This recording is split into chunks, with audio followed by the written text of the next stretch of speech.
Hi guys, welcome back to our channel. നമ്മളിപ്പോൾ കണ്ടുകൊണ്ടിരിക്കുന്ന new ഡ്രാമയുടെ next എപ്പിസോഡുമായിട്ടാണ് ഞാൻ നിങ്ങളിലേക്ക് എത്തിയിട്ടുള്ളത്. അപ്പോൾ അധികം വെയിറ്റ് ചെയ്യാണ്ട് നമുക്ക് നേരെ എപ്പിസോഡിലേക്ക് പോകാം. ഇപ്പൊ ഹുവാന ഷാവിന്റെ മുഖത്ത് നോക്കി, അപ്പൊ നിങ്ങൾ എന്നാ യൂസ് ചെയ്തോണ്ടിരിക്കുവായിരുന്നോ എന്ന് എന്നെ ചോദിക്കും. ഇത് കേൾക്കുമ്പോൾ മിങ്ങിനും വല്ലാത്തൊരു കുറ്റബോധം തോന്നും. അതുകൊണ്ട് തന്നെ ഒന്നും തിരിച്ചു പറയാനായിട്ട് പറ്റില്ല. അപ്പൊ തന്നെ ഹിയും, നമ്മുടെ ബോസ് നിന്നെ യൂസ് ചെയ്തിട്ടില്ല, നിന്റെ ഹാർഡ് വർക്ക് കണ്ട് ഹെഡ് ക്വാർട്ടേഴ്സിലേക്ക് നിന്നെ റെക്കമെൻഡ് ചെയ്തിട്ടുണ്ടെന്ന് പറയും. എങ്ങനെ ഈ ഒരു വലിയ പഴിയും ചുമന്ന് ഞാൻ ഹെഡ് ക്വാർട്ടേഴ്സിൽ പോയി വർക്ക് ചെയ്യണം? അതാണോ നിങ്ങൾ ഈ പറഞ്ഞു വരുന്നത്? അങ്ങനെയാണെങ്കിൽ എനിക്ക് ഈ ജോലിയും വേണ്ട, ഒന്നും വേണ്ട എന്നും പറഞ്ഞ് ഇറങ്ങി നേരെ റെസ്റ്റ് റൂമിലേക്ക് പോയിരുന്ന് ഭയങ്കര ഫീൽ ചെയ്ത് കരയാനായിട്ട് തുടങ്ങും. അതേ ടൈമിങ്ങും ടെക്നിക്കൽ ടീമിലേക്ക് കോൾ ചെയ്ത് ഈ ഫ്ലോറിലുള്ള എല്ലാ CCTV ഫുട്ടേജും എനിക്ക് തന്നെ, വേറെ ആർക്കും കൊടുക്കാൻ പാടില്ല, ഫസ്റ്റ് എനിക്ക് കിട്ടിയേ പറ്റുള്ളൂ എന്നും പറഞ്ഞ് ഫോൺ അങ്ങോട്ട് കട്ട് ചെയ്യും. ആ ടൈമിനാണ് മിങ്ങിനും ഇനി ഗ്രാൻഡ്മയുടെ അടുത്ത് ചെന്ന് കാര്യങ്ങളെല്ലാം പറഞ്ഞ് ഹുവാനെ കരഞ്ഞു കാണുമോ എന്നുള്ള ചിന്തയൊക്കെ മനസ്സിലേക്ക് വരുന്നത്. അപ്പൊ തന്നെ അവിടെ നിന്ന് നേരെ നഴ്സിംഗ് ഹോമിലേക്ക് ചെല്ലും. അവിടെയാണെങ്കിലും ഗ്രാൻഡ്മയില്ല.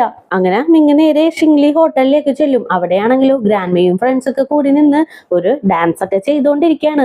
ആ ടൈമിനാണ് മിങ് അങ്ങോട്ടേക്ക് ചെല്ലുന്നത്. അങ്ങനെ ഗ്രാൻഡ്മ ഫ്രണ്ടിന്റെ അടുത്ത് നിന്നും വിട്ടിട്ട് മിങ്ങിന്റെ കൂടെ ഡാൻസ് ചെയ്യാനായിട്ട് തുടങ്ങും. മിങ്ങാണെങ്കിലും ഭയങ്കര അപ്സെറ്റ് ആയിട്ട് ഇരിക്കുവാണ്. ഇത് കാണുമ്പോ തന്നെ ഗ്രാൻഡ്മയും, എന്താ മോനെ നീ എന്താണ് ഇത്രയ്ക്കും അപ്സെറ്റ് ആയിട്ട് ഇരിക്കുന്നതെന്ന് ഇങ്ങനെ ചോദിക്കും.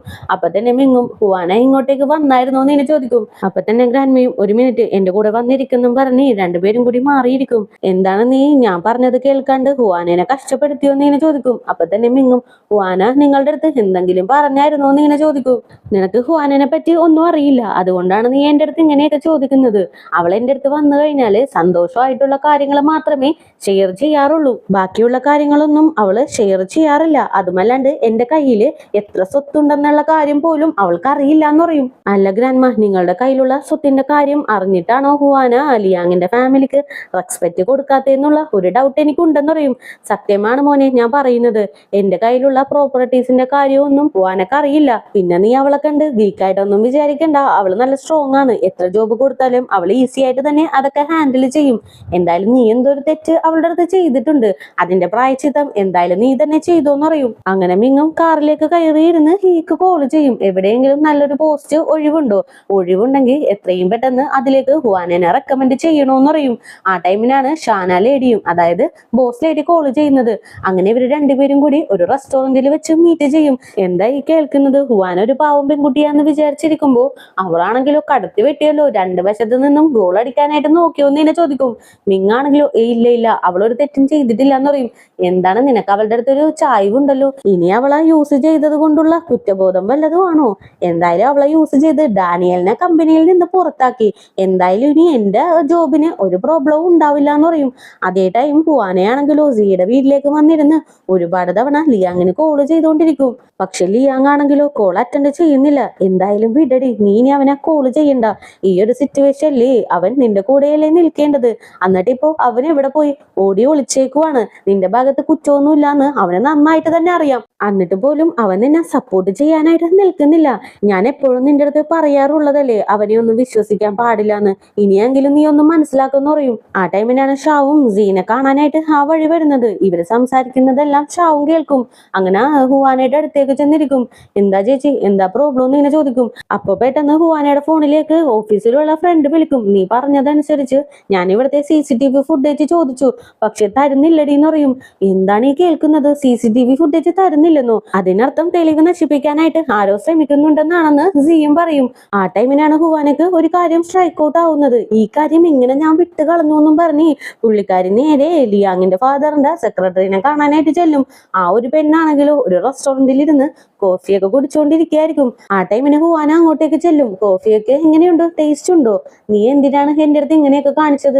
നിനക്ക് എങ്ങനെയാണ് ആ മെയില് കിട്ടിയെന്ന് ഇങ്ങനെ ചോദിക്കും. ഹുവാന, നീ ഏത് കാലഘട്ടത്തിലാണ് ജീവിക്കുന്നത്? ഞങ്ങളൊക്കെ ക്യാഷിന് വേണ്ടിയിട്ട് നെട്ടോട്ടം വട്ടോടെ ഓടിക്കൊണ്ടിരിക്കുകയാണ്. ആ ടൈമിന് ക്യാഷ് കുറച്ച് കയ്യിലേക്ക് കിട്ടുമ്പോ വേണ്ടാന്ന് പറയേണ്ട ആവശ്യമൊന്നുമില്ലല്ലോ. എന്തായാലും എനിക്ക് നിന്റെ അടുത്തൊന്നും എക്സ്പ്ലെയിൻ ചെയ്ത് തരേണ്ട ആവശ്യമൊന്നുമില്ല എന്ന് പറഞ്ഞ് പുള്ളിക്കാരി അവിടെ നിന്ന് എഴുന്നേറ്റ് പോകും. എന്തൊരു അഹങ്കാരമാണ് ഇവൾക്കെന്നും പറഞ്ഞിട്ട് ഹുവാനയും ഭയങ്കരമായിട്ട് ദേഷ്യം കയറി നിൽക്കും. ആ ടൈമിനാണ് ഹീയുടെ അടുത്ത് നിന്നും കോള് വരുന്നത്. CCTV ഫുട്ടേജ് റിക്കവർ ചെയ്ത് എടുത്തിട്ടുണ്ട്. നിന്നെ പെടുത്താനായിട്ട് ആരോ നിന്റെ സിസ്റ്റം യൂസ് ചെയ്താണ് ആ മെയിൽ അയച്ചിരിക്കുന്നത്. പക്ഷെ ആരാണ് ആ മെയിൽ അയച്ചതെന്ന് അറിയാനായിട്ട് സാധിച്ചില്ല. മൊത്തമായിട്ട് കവർ ചെയ്താണ് ആ പേഴ്സൺ അവിടെ വന്നേന്ന് പറയും. എന്തായാലും ആ ഫുട്ടേജ് എനിക്ക് അയക്ക്, ഞാനൊന്ന് നോക്കട്ടെ എന്ന് പറയും. അങ്ങനെ ഹീയും ആ ഫുട്ടേജ് അയച്ചു കൊടുക്കും. അത് നോക്കുമ്പോ തന്നെ ആളാരാണെന്ന് നമ്മുടെ ഹുവാനൊക്കെ പിടികിട്ടും. അങ്ങനെ നേരെ ഓഫീസിലേക്ക് ചെല്ലും. ഷൂ ആണെങ്കിലോ റെസ്റ്റ് റൂമിൽ നിൽക്കുമായിരിക്കും. അങ്ങനെ അകത്തേക്ക് കയറി ചെന്ന് ആ ഫുട്ടേജും കാണിച്ചു കൊടുക്കും. എന്തിനാണ് ഷൂ എന്റെ അടുത്ത് ഇങ്ങനെയൊക്കെ ചെയ്തേന്ന് ഇങ്ങനെ ചോദിക്കും. അല്ല, ഇതിലുള്ള ആള് ഫുള്ളായിട്ട് കവർ ചെയ്താണല്ലോ ഇരിക്കുന്നത്, എന്നിട്ട് നീ എന്തിനാണ് എന്റെ അടുത്ത് വന്നേന്ന് ഇങ്ങനെ ചോദിക്കും. ആ ഒരാള് ഫുള്ളായിട്ട് കവർ ചെയ്തിട്ടുണ്ട്, പക്ഷേ നീ നിന്റെ കൈ കവർ ചെയ്തില്ല. ഈ ഒരു റിംഗ് ഉണ്ടല്ലോ അതില് ക്ലിയർ ആയിട്ട് കാണാന്ന് പറയും. എന്ത്, ഈ റിങ്ങോ? ഇങ്ങനെയുള്ള റിങ് എന്തോരം പേരിടുന്നു. ഈ ഒരു റിങ് വെച്ചിട്ടാണോ ഇത് ഞാനാണെന്ന് പറയുന്നത്? എന്തായാലും വേറെ വല്ല തെളിവും കൊണ്ട് വാന്ന് പറയും. എന്റെ കയ്യിൽ വേറെ തെളിവുണ്ട്. നീ അന്നത്തെ ദിവസം യൂസ് ചെയ്ത അതേ ഹാൻഡ് ബാഗ് തന്നെയാണ് എന്റെ സിസ്റ്റത്തിലേക്ക് രാത്രി വന്നിരിക്കുമ്പോഴും നീ യൂസ് ചെയ്തേന്ന് പറയും. എന്ത്, ബാഗോ? ഞാനതിനെ നിന്റെ സിസ്റ്റത്തിലേക്ക് വന്നിരിക്കുമ്പോ ബാഗൊന്നും യൂസ് ചെയ്തിട്ടില്ലായിരുന്നു എന്ന് പുള്ളിക്കാരി അറിയാണ്ട് തന്നെ സത്യം പുറത്തേക്ക് വരും. ഇപ്പൊ സത്യങ്ങളെല്ലാം പുറത്തേക്ക് വന്നില്ലേ, ഇനിയപ്പോ തെളിവൊന്നും വേണ്ടാന്ന് പറയും. അപ്പൊ നീ എന്റെ അടുത്ത് കൊളുത്തി വലിക്കുവായിരുന്നല്ലേ എന്ന് ഞാൻ ചോദിക്കും. അതെ, അതേപോലെ തന്നെ നീ പറഞ്ഞ കാര്യങ്ങളെല്ലാം ഞാൻ റെക്കോർഡും ചെയ്ത് വെച്ചിട്ടുണ്ടെന്നും പറഞ്ഞ് റെക്കോർഡറും എടുത്ത് കാണിച്ചു കൊടുക്കും. അങ്ങനെ തന്നെ ഹുവാന മിങ്ങിന്റെ ഫ്രണ്ടിലേക്ക് ഷൂവിനെ കൊണ്ടുപോയി നിർത്തും. ഇതെല്ലാം കേട്ട് മിങ്ങും ഒരുപാട് ചീത്തയൊക്കെ പറയും. സോറി സാർ, എന്റെ അടുത്ത് ക്ഷമിക്കണം, ഞാൻ അറിയാണ്ട് ചെയ്തു പോയ ഒരു കുറ്റമാണ്. അതും പറഞ്ഞ് എന്നെ ജോലിയിൽ നിന്ന് പിരിച്ചു വിടരുത്. ഞാൻ ഒരുപാട് കഷ്ടപ്പെടുന്ന ഫാമിലിയിലുള്ള പെൺകുട്ടിയാണെന്നും പറഞ്ഞ് ഭയങ്കരമായിട്ട് റിക്വസ്റ്റ് ചെയ്യും. പക്ഷേ ഹുവാനയാണെങ്കിലോ സമ്മതിക്കുന്നില്ല. നീ കാരണം ഞാനാണ് ഒരുപാട് അപമാനപ്പെട്ടത്, ഞാൻ ഇതിനെന്തായാലും സമ്മതിക്കില്ല.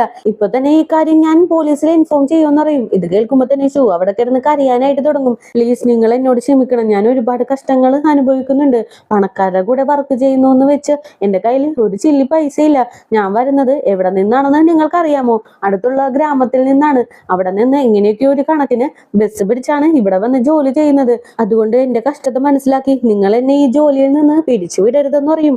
അപ്പൊ തന്നെ ഹുവാനയും ഷൂവിനെ ഒന്ന് നോക്കും. നിനക്കപ്പോ എന്റെ അവസ്ഥ അറിയാമോ? എന്റെ അനുജനില്ലേ, എന്നേലും വലുതായി, അവന് കിടക്കാൻ ഒരു റൂം പോലും ഇല്ലാണ്ട് അവനെ ബാൽക്കണിയിലാണ് കിടക്കുന്നത്. അതേപോലെ എന്റെ അച്ഛൻ ഡ്രൈവറായിട്ടാണ് ജോലി നോക്കുന്നത്. ഷർട്ടിന്റെ കളർ പോലും ഇളകിപ്പോയി, എന്നിട്ട് പോലും ആ ഒരു ഷർട്ട് കളയാണ്ട് ഇപ്പോഴും യൂസ് ചെയ്യുന്നുണ്ട്. ഞങ്ങൾ സിറ്റിയിലാണ് ഉള്ളതെന്ന് വെച്ച് ഞങ്ങളുടെ കയ്യിലും വലിയ ക്യാഷ് ഒന്നുമില്ല. ഞങ്ങൾ ഒരുപാട് കഷ്ടപ്പെട്ട് തന്നെയാണ് ജീവിക്കുന്നത്. ഇതൊക്കെ ഒരു റീസൺ ആയിട്ട് എടുക്കുന്നതിൽ എനിക്കും ഒരുപാട് സങ്കടമൊക്കെ ഉണ്ട്. നിന്നോട് ഇപ്പൊ ക്ഷമിക്കാൻ പറഞ്ഞാൽ എനിക്കൊരിക്കലും ക്ഷമിക്കാനായിട്ട് സാധിക്കില്ല. ഞാനും കഷ്ടപ്പെടുന്ന ഒരു പെൺകുട്ടി തന്നെയാന്ന് പറയും. ആ ടൈമിന് ടിയിലും വന്ന് ഷൂവിനെയും കൂട്ടി പുറത്തേക്ക് പോകും. അപ്പൊ മിങ്ങും നിനക്കിപ്പോ എന്താ വേണ്ടേന്ന് ഇങ്ങനെ ചോദിക്കും. എനിക്ക് എന്തായാലും ഒരു ട്രാൻസ്ഫർ വേണം, അതും നിങ്ങളില്ലാത്ത ഒരു സ്ഥലത്തേക്ക് വേണം ട്രാൻസ്ഫർ എന്ന് ഇങ്ങനെ പറയും. ഓക്കെ, നിനക്ക് ഞാൻ പ്രോപ്പർട്ടി മാനേജ്മെന്റിലേക്ക് ട്രാൻസ്ഫർ തരുവാന്നും പറഞ്ഞ് മിങ് അങ്ങനെ തന്നെ ഇറങ്ങി പോകും. പക്ഷെ ഹുവാന ഇപ്പൊ വർക്ക് ചെയ്യുന്നതിലും ഏറ്റവും ലോവർ പൊസിഷനിലേക്കാണ് ഇപ്പോ ട്രാൻസ്ഫർ കൊടുത്തിരിക്കുന്നത്. എന്തൊക്കെ വന്നാലും കുഴപ്പമില്ല, എനിക്ക് ഇവിടെ നിന്ന് രക്ഷപ്പെട്ടാൽ മാത്രം മതി എന്നും പറഞ്ഞ് ഹുവാനയും ആ ട്രാൻസ്ഫർ ഏറ്റെടുക്കും. അങ്ങനെ നെക്സ്റ്റ് ഡേ ഹുവാന അവളുടെ തിങ്സ് ഒക്കെ എടുക്കാനായിട്ട് നേരെ ഓഫീസിലേക്ക് ചെല്ലും. ആ ടൈമിന് ഫ്രണ്ടും വന്ന് നിന്ന് എന്തായാലും നീ ഈ വിഷയത്തില് ഒരു ബലിയാടായി മാറിയതാണ്, എന്തായാലും സങ്കടപ്പെടേണ്ടടി എന്ന് പറയും. എനിക്കൊരു സങ്കടവും ഇല്ല, എനിക്ക് ഇവിടെ നിന്ന് രക്ഷപ്പെട്ടാൽ മതി, എന്തായാലും എനിക്കിപ്പോ ആശ്വാസമായി എന്ന് പറയും. നീ പോകുന്നത് പ്രോപ്പർട്ടി മാനേജ്മെന്റിലേക്കല്ലേ? അവിടെ ഒരുപാട് വലിയ വലിയ പണക്കാരൊക്കെ വരും. പണക്കാരൊക്കെ വീടൊന്നും റെന്റിന് എടുക്കാണ്ട് ഹോട്ടൽസ് ഒക്കെ റെന്റിന് എടുക്കും. അങ്ങനെ നിനക്ക് ഒരുപാട് കോണ്ടാക്ട് ഒക്കെ കിട്ടാനായിട്ട് ചാൻസ് ഉണ്ടെന്ന് പറയും. ആ ടൈമിന് ടിഎൽ അങ്ങോട്ടേക്ക് വരും. ഇങ്ങനെയൊക്കെ പ്രോബ്ലംസ് നടക്കുമെന്ന് ഞങ്ങൾ ഒരിക്കലും വിചാരിച്ചില്ല. എന്തായാലും നീ ഇപ്പൊ പോകുന്ന സ്ഥലത്ത് സേഫ് ആയിട്ടിരിക്കണം. നിനക്ക് എന്തെങ്കിലും പ്രോബ്ലം അവിടെ ഉണ്ടായാല് മടിക്കാണ്ട് ഞങ്ങളെ കോള് ചെയ്തേക്കണോന്ന് പറയും. ഇത് കേൾക്കുമ്പോ ഹുവാനക്കും ഹാപ്പി ആകും. അങ്ങനെ താങ്ക്സ് ഒക്കെ പറഞ്ഞ് ഹുവാന അവിടെ നിന്ന് ഇറങ്ങും. അങ്ങനെ സീൻ കട്ട് ചെയ്താല് മിങ്ങും ഹീയും കൂടി വർക്കൗട്ട് ചെയ്തോണ്ടിരിക്കുകയാണ്. അതിനിടയിൽ ഹീ, ശരിക്കും നിങ്ങളെ ഒരു മനസാക്ഷി ഇല്ലാത്ത ആളാണ്. ആ പെൺകുട്ടിനെ യൂസ് ചെയ്ത് ദേ ഇപ്പോ കൈ ഒഴിഞ്ഞു. നിങ്ങൾ ശരിക്കും അവളുടെ അടുത്ത് ചെയ്ത പോലെ നിങ്ങളുടെ എക്സ് ഗേൾ ഫ്രണ്ടിന്റെ അടുത്ത് പോലും ചെയ്തില്ല. കത്രീനേനെ നിങ്ങൾ ബ്രേക്കപ്പ് ചെയ്ത് വിടുമ്പോ അവൾക്ക് നല്ലൊരു പോസ്റ്റിംഗ് ഒക്കെ വാങ്ങി കൊടുത്തില്ലേ? അതേപോലെ ഹുവാനക്കും വാങ്ങി കൊടുക്കായിരുന്നില്ലേ? എന്നിട്ട് നിങ്ങൾ അവൾക്ക് എന്താ ചെയ്തത്? ഡീപ്രമോട്ട് ചെയ്തു, താഴെയുള്ള ഒരു പോസ്റ്റിംഗ് കൊടുത്തു. ഉള്ളതിൽ വെച്ച് ബെറ്റർ ആയിട്ടുള്ള ഒരു പോസ്റ്റിംഗ് എങ്കിലും വാങ്ങിക്കൊടുക്കായിരുന്നില്ലേ എന്നിങ്ങനെ ചോദിക്കും. ഹുവാന നല്ല ഹാർഡ് വർക്ക് ചെയ്യുന്ന ഒരു പെൺകുട്ടിയാണ്. അവൾക്ക് ഈസി ആയിട്ടുള്ള ഒരു ജോബ് കൊടുത്താല് അവള് ഉയർന്നു വരാനായിട്ടുള്ള ചാൻസ് കുറവായിരിക്കും. അതുകൊണ്ടാണ് ഏറ്റവും കഷ്ടപ്പെടുന്ന ഒരു പൊസിഷൻ അവൾക്ക് കൊടുത്തത്. അപ്പോ അവള് കഷ്ടപ്പെട്ട് എന്തായാലും മുന്നേറി വരും എന്ന് പറയും. ഓ, അപ്പൊ നിങ്ങൾ ഹുവാനയുടെ നല്ലതിന് വേണ്ടിയിട്ടാണ് ചെയ്തത്. പക്ഷെ ഇതൊന്നും അവൾ അറിയില്ലല്ലോ എന്ന് ഇങ്ങനെ ചോദിക്കും. അറിയില്ലെങ്കിൽ അറിയണ്ട, എന്തായാലും കുഴപ്പമില്ലാന്നും പറഞ്ഞ് മിങ് അവിടെ നിന്ന് എഴുന്നേറ്റ് പോകും. അങ്ങനെ സെക്രട്ടറി ചെയ്ത തിരിമറികളെല്ലാം ലിയാങ്ങിന്റെ ഫാദർ മനസ്സിലാക്കും. എന്തായാലും നീ അവളെ അകത്തേക്ക് വിളിക്കാനായിട്ട് പറയും. അങ്ങനെ അയാള് പോയിട്ട് സെക്രട്ടറിനെ അകത്തേക്ക് വിടും. പുള്ളിക്കാരി കയറി വരുമ്പോ തന്നെ ഇനി നീ ഇവിടെ നിന്നിട്ട് കാര്യമില്ല, നീ റിസൈൻ ചെയ്ത് പോകുന്നതായിരിക്കും നല്ലതെന്ന് അറിയും. അയ്യോ ഡാർലിംഗ്, നിങ്ങൾ എന്തായി പറയുന്നതെന്നും പറഞ്ഞ് ലിയാങ്ങിന്റെ ഫാദറിന്റെ അടുത്തേക്ക് കൊഞ്ചിക്കൊഴഞ്ഞ് ചെന്നിരിക്കും. അപ്പൊ തന്നെ പുള്ളിക്കാരൻ ഒരുമാതിരി നോക്കുമ്പോ സെക്രട്ടറി ആണെങ്കിലോ പേടിച്ച് എഴുന്നേൽക്കും. അപ്പൊ നിങ്ങൾ പറഞ്ഞത് സത്യമാണോ? ഞാൻ ഇവിടെ നിന്ന് റിസൈൻ ചെയ്ത് പോകണമോ എന്ന് ഇങ്ങനെ ചോദിക്കും. നിനക്ക് ഗിഫ്റ്റ് എന്തെങ്കിലും വാങ്ങിക്കൊടുക്കണമെങ്കിൽ കയ്യിലുള്ള ക്യാഷ് കൊടുത്ത് വാങ്ങിക്കൊടുത്താ പോരായിരുന്നില്ലേ? കമ്പനി കാർഡ് യൂസ് ചെയ്ത് തന്നെ നിനക്ക് ഗിഫ്റ്റ് വാങ്ങിക്കൊടുക്കണമോ എന്നും ചോദിച്ച് ഒരുപാട് ചീത്തയൊക്കെ പറയും. ആ ടൈമിന് ഹുവാനയും പുതിയ വർക്ക് പ്ലേസിലേക്ക് ചെല്ലും. ആ ടൈമിന് ഒരു പെൺകുട്ടി വന്ന്, നീ വരുന്ന കാര്യം ഞാൻ അറിഞ്ഞു, നീ ശരിക്കും പാവമാണ്, ഞങ്ങൾക്ക് എല്ലാ കാര്യവും അറിയാം, വാ വാ എന്തായാലും എല്ലാം ചുറ്റി കാണിച്ചു തരാന്നും പറഞ്ഞ് ആ ഒരു പെൺകുട്ടി ഹുവാനെ കൂട്ടി അകത്തേക്ക് പോകും. ദേ നോക്കു ഹുവാന, 16ാമത്തെ ഫ്ലോറിൽ 16 വീടുകളുണ്ട്. ആ ഒരു ഫ്ലോർ മെയിൻറ്റെയിൻ ചെയ്യേണ്ടത് നീയാണ്. അത് മാത്രമല്ലാണ്ട് 512 ഒരുത്തി താമസിക്കുന്നുണ്ട്. 1 വർഷമായിട്ട് അവള് മെയിന്റനൻസ് ഫീ പോലും തന്നിട്ടില്ല. അവള് നമ്മുടെ അടുത്ത് നിന്നും ഒരുപാട് എക്സ്പെക്ട് ചെയ്തു, പക്ഷെ അതൊന്നും പൂർത്തീകരിക്കാനായിട്ട് ഇവിടെയുള്ള ഒരാൾക്ക് പോലും സാധിച്ചില്ല. അതുകൊണ്ട് ഫസ്റ്റ് നീ സോപ്പിട്ട് പിടിക്കേണ്ടത് അവളെയാണ്. അവള് പറയുന്ന കാര്യങ്ങളെല്ലാം നീ കറക്റ്റ് ആയിട്ട് ചെയ്യണമെന്ന് പറയും. ആ ഓക്കെ എന്നും പറഞ്ഞിട്ട് ഹുവാനയും നേരെ 512ാമത്തെ റൂമിലേക്ക് ചെല്ലും. കോളിംഗ് ബെൽ അടിക്കുമ്പോ ആ പെൺകുട്ടി തുറന്നു നോക്കിയിട്ട് ഹുവാനയുടെ അടുത്ത് ഒന്നും വേണ്ടാണ്ട് അങ്ങനെ തന്നെ വാതിൽ മടച്ച് അകത്തേക്ക് പോകും. അപ്പൊ തന്നെ ഹുവാന വാതിൽ തുറന്ന്, നിങ്ങൾക്ക് ആക്ച്വലി എന്താ പ്രോബ്ലം എന്ന് ചോദിക്കും. പ്രോബ്ലമോ? ഇവിടെ എല്ലാം പ്രോബ്ലം ആണ്, നീ ഒന്ന് കണ്ടു നോക്ക്. ആദ്യം തന്നെ ഈ വാതിൽ എന്തിനു കൊള്ളാം. അതേപോലെ ഇവിടെയുള്ള സർവീസ് ഭയങ്കര മോശമാണ്. ഒരുപാട് ഡെലിവറീസ് ഒക്കെ വരും, അതൊന്നും ഞങ്ങളുടെ അടുത്തേക്ക് കൊണ്ടുവരാറില്ല. ഞങ്ങൾ തന്നെ താഴേക്ക് ഇറങ്ങിപ്പോയി ആ ഡെലിവറിയൊക്കെ എടുത്തുകൊണ്ട് വരണം. അങ്ങനെയുള്ളപ്പോ ഞാൻ എന്തിനാണ് മെയിന്റനൻസ് ചാർജ് ഒക്കെ നിങ്ങൾക്ക് തരുന്നതെന്ന് പറഞ്ഞിട്ട് ഒരുപാട് കുറ്റങ്ങൾ ഇങ്ങനെ പറഞ്ഞുകൊണ്ടിരിക്കും. ഓക്കെ, നിങ്ങളുടെ പ്രോബ്ലംസ് എല്ലാം ഞങ്ങൾ പരിഹരിക്കാനായിട്ട് ശ്രമിക്കാം. ഞങ്ങളുടെ സർവീസും മെച്ചപ്പെടുത്തിക്കൊണ്ടിരിക്കുകയാണ്. എന്തായാലും ഗ്രൂപ്പ് ചാറ്റിൽ ഹുവാന എന്നുള്ളൊരു പേരുണ്ട്. നിങ്ങൾക്ക് എന്ത് പ്രോബ്ലം ഉണ്ടെങ്കിലും ആ ഒരു പേരിലേക്ക് മെസ്സേജ് അയച്ചാൽ മതി. നിങ്ങൾക്ക് എന്ത് വേണമെങ്കിലും ഞാൻ ചെയ്തു തരാന്ന് പറയും. ഓഹോ, അങ്ങനെയാണോ? അങ്ങനെയാണെങ്കിൽ എനിക്ക് നിന്റെ സർവീസ് ഇപ്പൊ തന്നെ ഒന്ന് ടെസ്റ്റ് ചെയ്യണം. എനിക്കിപ്പോ ഒരു ബബിൾ ടീ കുടിക്കാനായിട്ട് തോന്നുന്നുണ്ട്. എത്രയും പെട്ടെന്ന് എനിക്കൊരു ബബിൾ ടീ വാങ്ങിക്കൊണ്ട് വാന്ന് പറയും. ആ ഓക്കെ എന്നും പറഞ്ഞ് ഹുവാനയും ഓടിപ്പോയിട്ട് ഒരു ബബിൾ ടീ വാങ്ങിക്കൊടുക്കും. എന്തിന് കൊള്ളായി ടീ? ആറിപ്പോയി. ഈ ആറിപ്പോയ ടീ എങ്ങനെ ഞാൻ കുടിക്കും? എന്തായാലും അതൊക്കെ മാറ്റിവെക്ക്. താഴെ എനിക്ക് ഒരുപാട് പാർസൽസ് ഒക്കെ വന്നിട്ടുണ്ട്, അതും കൂടി എനിക്ക് എത്തിച്ചു തരണമെന്ന് പറയും. ആ ഓക്കെ എന്ന് പറഞ്ഞ് ഹുവാനയും താഴേക്ക് ഓടിപ്പോയിട്ട് ആ പാർസലൊക്കെ എടുത്തുകൊണ്ടുവന്ന് കൊടുക്കും. ആ, എനിക്ക് ഒരു കാര്യം കൂടി നീ ചെയ്യണം. എന്റെ ഡോഗ്സിനെയൊക്കെ ഒന്ന് വാക്കിങ്ങിന് കൂട്ടിക്കൊണ്ട് പോകണമെന്ന് പറയും. ആ ഓക്കെ എന്ന് പറഞ്ഞ് ഒരു എതിർപ്പും പറയാണ്ട് ഹുവാനയും 3 പട്ടിക്കുട്ടികളെയുമായിട്ട് വാക്കിങ്ങിനൊക്കെ കൂട്ടിക്കൊണ്ടു പോകും. പുള്ളിക്കാരിക്ക് പറ്റുന്നില്ല. എങ്ങനെയൊക്കെ മെയിൻറ്റെയിൻ ചെയ്ത് തിരിച്ച് ആ പെൺകുട്ടിയുടെ അടുത്ത് തന്നെ ആ ഡോഗ്സിനെ കൊടുക്കും. എന്നാലും ആ പെൺകുട്ടിയാണെങ്കിലോ ഹുവാനക്ക് ക്യാഷും കൊടുക്കുന്നില്ല, ഹുവാനയുടെ അടുത്ത് താങ്ക്സും പറയുന്നില്ല. അങ്ങനെ തന്നെ അകത്തേക്ക് പോകും. ദൈവമേ, ഇവരെ ഞാൻ എങ്ങനെ മെയിൻറ്റെയിൻ ചെയ്യുമെന്നും പറഞ്ഞ് ഹുവാനയാണെങ്കിൽ അത് തിരിഞ്ഞു നോക്കും. ആ ടൈമിനാണ് മിങ് ഓപ്പോസിറ്റ് നിൽക്കുന്നത്. അല്ല, നിങ്ങൾ എന്താ ഇവിടെ എന്ന് ചോദിക്കും. അല്ല, ഇത്രയും നാള് ഞാൻ ഹോട്ടലിലല്ലേ താമസിച്ചിരുന്നത്. ഹോട്ടലിലെ ജീവിതം എനിക്ക് മടുത്തു, അതുകൊണ്ട് ഞാൻ ഇങ്ങോട്ടേക്ക് താമസം മാറി. എന്തായാലും നീ അകത്തേക്ക് വാ, കുറച്ച് പ്രോബ്ലംസ് റൂമിലുണ്ടെന്ന് അറിയും. ദൈവമേ, എന്ത് പരീക്ഷണമാണിത്. ഈ ചെകുത്താന്റെ അടുത്ത് നിന്ന് രക്ഷപ്പെട്ടില്ലേ ഞാൻ ഇങ്ങോട്ടേക്ക് വന്നത്. അപ്പോ ആ ചെകുത്താൻ കുരിശും കൊണ്ട് ഇങ്ങോട്ടേക്ക് വന്നു. ഞാൻ ഇനി എന്ത് ചെയ്യുമെന്നും പറഞ്ഞ് ഹുവാന അങ്ങനെ അകത്തേക്ക് ചെല്ലും. അകത്ത് ലാമ്പിന് എന്തോ ഒരു പ്രോബ്ലമാണ്. അങ്ങനെ ഹുവാനയും അത് ശരിയാക്കിയിട്ട് ഇനി എന്തെങ്കിലും പ്രോബ്ലം ഉണ്ടോ എന്ന് ചോദിക്കും. നിങ്ങാണെങ്കിലും ഇല്ലാന്നും പറഞ്ഞ് വല്ലാണ്ട് ഇങ്ങനെ നെർവസ് ആയിട്ട് നിൽക്കും. എന്നാ ഞാൻ പുറത്തേക്ക് പോയിക്കോട്ടെ. ഈ ഫ്ലോറിലുള്ള 16 വീടുകളും മെയിൻറ്റെയിൻ ചെയ്യേണ്ടത് ഞാനാണ്. ഇനി മുതൽ ഞാൻ നിങ്ങളുടെ പേഴ്സണൽ സെക്രട്ടറി ഒന്നും അല്ല. അതുകൊണ്ട് തന്നെ എനിക്ക് നിങ്ങളുടെ കൂടെ നിൽക്കാനും പറ്റില്ല. എനിക്ക് ഒരുപാട് വർക്ക് ഉണ്ടെന്നും പറഞ്ഞിട്ട് ഹുവാന പയ്യെ പുറത്തേക്ക് നടക്കും. അപ്പൊ തന്നെ മിങ് സ്റ്റോപ്പ് ചെയ്യും. എന്റെ വാട്ടർ ഡിസ്പെൻസർ വർക്ക് ചെയ്യുന്നില്ല, ഒന്ന് ചെക്ക് ചെയ്യാമോ എന്ന് ഇങ്ങനെ ചോദിക്കും. അങ്ങനെ ഹുവാന അതെടുത്ത് നോക്കിയിട്ട്, ഓ, നിങ്ങൾ ഈ വാട്ടർ ഡിസ്പെൻസർ ആണോ യൂസ് ചെയ്യുന്നത്? എന്തായാലും ഇനി ഇത് മാറ്റി വെച്ചേക്ക്. ഇനി ഇവിടുന്ന് തന്നെ ഞങ്ങൾ വാട്ടർ പ്രൊവൈഡ് ചെയ്തോളാന്ന് പറയും. ഏയ്, എനിക്ക് അതിന്റെ ഒന്നും ആവശ്യമില്ല. ഞാൻ ഈ ഡിസ്പെൻസറിൽ നിന്ന് മാത്രമേ കുടിക്കാറുള്ളൂ. വേറൊരു വെള്ളവും എനിക്ക് പറ്റില്ല എന്ന് പറയും. അങ്ങനെയാണെങ്കിൽ നിങ്ങൾ ഈ ഡിസ്പെൻസറിലെ വെള്ളം ചൂടാക്കാനായിട്ട് പാടില്ല. അങ്ങനെ ചൂടാക്കുമ്പോഴാണ് വെള്ളം വരാണ്ട് ബ്ലോക്ക് ആവുന്നത്. അതെങ്കിലും നിങ്ങളൊന്ന് മനസ്സിലാക്കി വെക്കണമെന്ന് പറയും. അതൊന്നും മനസ്സിലാക്കി വെക്കേണ്ട ആവശ്യമൊന്നും എനിക്കില്ല. എപ്പോ ഇതിൽ നിന്ന് എനിക്ക് വെള്ളം വരും അത് മാത്രം അറിഞ്ഞാൽ മതി എന്ന് പറയും. എന്തായാലും നിങ്ങൾ കുറച്ച് വെയിറ്റ് ചെയ്യണം.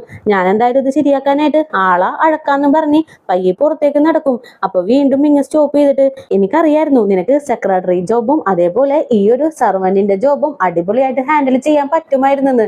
എന്തായാലും കൺഗ്രാറ്റുലേഷൻസ് എന്ന് പറയും. ഞാനിപ്പോ നിങ്ങളുടെ സെക്രട്ടറി ഒന്നും അല്ല, അതുകൊണ്ട് തന്നെ നിങ്ങൾ അഡ്വൈസ് ചെയ്ത അത് കേട്ട് നിൽക്കേണ്ട ആവശ്യവും എനിക്കില്ല.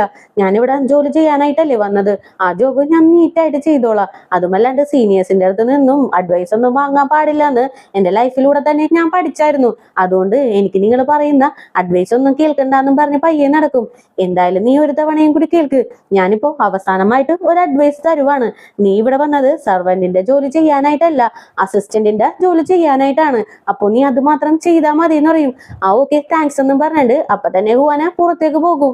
അങ്ങനെ ഹുവാന ഭയങ്കര ടയേർഡായിട്ട് അവളുടെ സീറ്റിലേക്ക് ചെന്നിരിക്കും. ആ ടൈമിൽ ഒരു പെൺകുട്ടി വന്ന്, ഓ 512 റൂമിലുള്ള ആ പെൺകുട്ടി നിന്നെ ഒരുപാട് ടെൻഷൻ ആക്കിയല്ലേ, നിന്നെ കൊണ്ട് ഒരുപാട് ജോലി ചെയ്യിപ്പിച്ചു എന്നൊക്കെ ഞാൻ അറിഞ്ഞായിരുന്നു. അവള് ശരിക്കും സെൽഫിഷ് ആണ്. അവളുടെ പരസ്യമൊക്കെ നമ്മുടെ ഗ്രൂപ്പ് ചാറ്റിലൊക്കെ ഇട്ടു.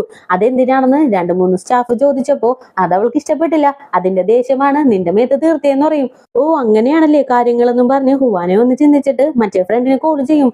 നമ്മുടെ ഹോട്ടലിൽ വൈൻ ടെസ്റ്റിംഗ് നടക്കുന്നില്ലേ, അതെപ്പോഴാണ്, എന്തായാലും അതിന്റെ ഒരു ഇൻവിറ്റേഷൻ എനിക്ക് അഴക്കണമെന്ന് പറഞ്ഞ് ഫോൺ കട്ട് ചെയ്യും. അതേ ടൈമിന് ഷാവിന്റെ ഓഫീസിൽ കാണിക്കാണ്. ഒരു മീറ്റിങ്ങിനായിട്ട് എല്ലാവരും ഇരിക്കുമ്പോൾ ഷാവ് മാത്രം അവിടെ ഉണ്ടാവില്ല. അപ്പൊ തന്നെ അവിടെയുള്ള ഹെഡും ഈ ഷാവ് എവിടെ പോയി എന്ന് ചോദിക്കും. ഷാവിന്റെ ഹെഡ് ആണെങ്കിലോ ഒരു ചീപ്പായിട്ടുള്ള കോളേജിൽ പഠിച്ച ഒരു പയ്യനെ എന്റെ കീഴിൽ കൊണ്ടുവന്നിട്ടു. ഇപ്പതേ ഞാൻ അവനെ വെയിറ്റ് ചെയ്തിരിക്കേണ്ട അവസ്ഥയായി എന്നും പറഞ്ഞ് ഷാവിനെ ഒരുപാട് കുറ്റം പറയും. ആ ടൈമിനാണ് ഷാവും ഓടിക്കതച്ച് അകത്തേക്ക് വരുന്നത്. സോറി, എന്റെ സീനിയർ ഒരുപാട് ദൂരമുള്ള ഒരു സ്ഥലത്തേക്ക് എന്നെ പറഞ്ഞയച്ചായിരുന്നു, അതുകൊണ്ടാണ് ഞാൻ കുറച്ച് ലേറ്റ് ആയത്. എന്തായാലും ചെയ്യേണ്ട ഡോക്യുമെന്റ് എല്ലാം ഞാൻ കറക്റ്റ് ആയിട്ട് ചെയ്തിട്ടുണ്ടെന്ന് പറഞ്ഞിട്ട് ഷാവു തന്നെ ആ ഡോക്യുമെന്റ് ഒക്കെ എടുത്ത് കാണിച്ചു കൊടുക്കും. അപ്പൊ തന്നെ ഹെഡിന് വല്ലാതെ ദേഷ്യം കയറും. അങ്ങനെ തന്നെ ഷാവിന്റെ സീനിയറിനെ നോക്കി ഒരുപാട് ചീത്ത പറയാനായിട്ട് തുടങ്ങും. നീ സീനിയർ ആണെന്നും പറഞ്ഞ് നീ ചെയ്യേണ്ട ജോലികള് നിന്റെ ജൂനിയേഴ്സിന്റെ അടുത്ത് കൊടുത്ത് ചെയ്യിപ്പിക്കാനായിട്ട് പാടില്ല. ഇനി ഇങ്ങനെ ആവർത്തിച്ചു കഴിഞ്ഞാല് നിന്റെ ജോലി പോലും ഞാൻ കളയൂന്നും പറഞ്ഞ് ഒരുപാട് ചീത്ത പറയാനായിട്ട് തുടങ്ങും. എന്തായാലും ഇതോടുകൂടി തന്നെ ഇന്നത്തെ എപ്പിസോഡും കൂടി ഇവിടെ അവസാനിക്കുകയാണ്. അപ്പോൾ പുതിയ കൂട്ടുകാരെങ്കിലും നമ്മുടെ ഈ ചാനൽ വിസിറ്റ് ചെയ്തിട്ടുണ്ടെങ്കിൽ സബ്സ്ക്രൈബ് ചെയ്ത് കൂടെയുള്ള ബെല്ലൈക്കണും കൂടി എനേബിൾ ചെയ്ത് വെച്ചേക്കുക. കൂടെ തന്നെ വീഡിയോക്ക് ഒരു ലൈക്കും വീഡിയോനെ കുറിച്ചുള്ള അഭിപ്രായങ്ങൾ കമന്റിലൂടെയും അറിയിച്ച് ഞങ്ങളെ സപ്പോർട്ട് ചെയ്യുക. അപ്പോൾ നെക്സ്റ്റ് എപ്പിസോഡുമായിട്ട് വരുന്നവരേക്കും tata bye bye, see U.